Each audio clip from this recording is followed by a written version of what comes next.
Okay, so I have this friend who, his name is Emancipator. His name is actually Doug, but he goes by Emancipator when he makes music. And he makes this, like, electronic, hip-hop-ish stuff. Anyway, I go to his shows sometimes, not because I really like to go to his shows, but because he's a friend, I like to support him, and he gives me free tickets. So I go to his shows. The first time I went to the show, it was a pretty strange experience. I went, and it was at the Electric Factory, and he was opening for some big, weird electro dance guy. So I go, and I'm in the parking lot, and there are, like, all these kids. And the first thing I realized is that I'm by myself. I didn't know anybody else to go. It's just me. And I realized that there are, like, every kid there looks like they're, like, 12 years old. And then the second thing I realized is that they all look kind of like they're high or something. And then, like, a Venn diagram went in front of my face, and I was like, 12 years old, and, like, they're all high. And the whole thing was just really uncomfortable, and I felt really, really old. So then the next thing I noticed was that I'm standing in line, and I'm about to go into this place, and they got to frisk you in the beginning.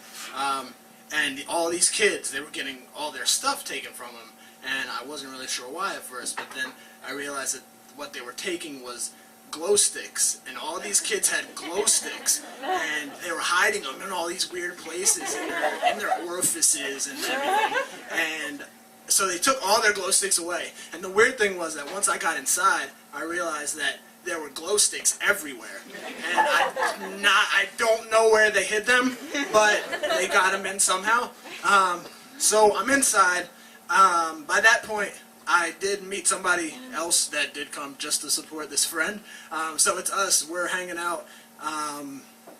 We hang out in this little bar part because the crazy weird kids can't go over there, and we feel a lot more comfortable. So we're just hanging out there, and all this crazy loud music is playing. It's like the kind of music that, like, if you turn it all the way down, then you still hear the bass. But when it's playing really loud, all you want to do is just leave. So, we're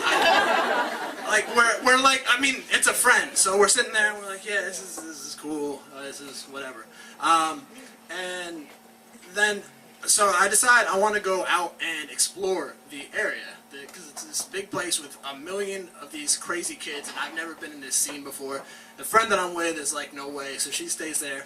I go and I start patrolling. And I'm making my way around through these people, pushing people to the side, you know.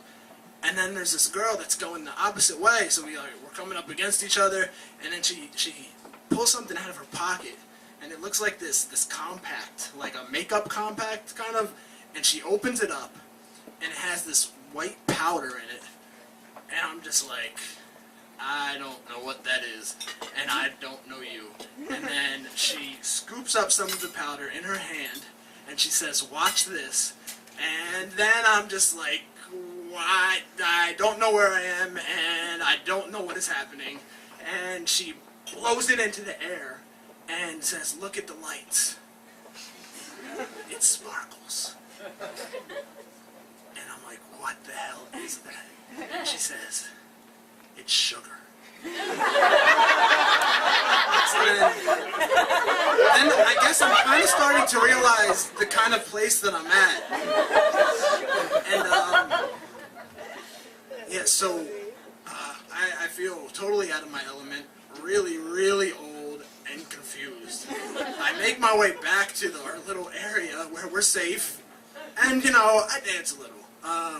Because that's one thing that makes me comfortable. I'll dance. I won't blow glitter in the air or sugar or whatever, but I'll dance. And then my friend comes out, Emancipator. It's after his set. The main act is on, and he says, "Do you want to go on stage and dance?" So I'm like, "All right, I'll go on stage and dance." I get up there. I'm going backstage. I've never been backstage before. That was pretty cool. I get back. And he's like, alright, so you're going to go on stage and you're going to dance. But what you're going to do is wear this horse mask. So I'm like, okay, that'll be cool. And so I'm talking to the other guys there, and they're telling me this whole big thing we're gonna do. So they tell me the whole plan. Then I'm standing there backstage. I'm ready for our time to go on. This is in the middle of a song. It's not like a theatrical performance, anything like that. It's just the middle of a song, a guy at a DJ table. Then suddenly this guy puts on a turkey mask while he's doing his DJ set, and I'm still backstage. It's not my time yet. These two other guys come out, and they're wearing the horse mask, right? And they're dancing, and they're dancing. Then they throw the horse mask off. They're wearing, like, Mexican luchador masks underneath, and then they start wrestling. And then this turkey guy in the background doing the DJ, and these guys are wrestling. I pick up the horse mask, and I put it on, and this is like my time to shine, and I just start doing something, and I can't see anything. When I was staying still, it was fine, and I could see a little bit, but I start moving, and can't see a thing, because there's like nostrils that I'm looking at out of, and then I don't know where the end of the stage is, so I just stay in my little box, and I do my little thing, basically, that was it, and yeah, I go off the stage and I go back to my friend and I'm like, did you see me dance? I was wearing the horse mask. And of course my friend was like, no, I'm not even looking at that anymore. Let's get out of here. These people are really freaking weird.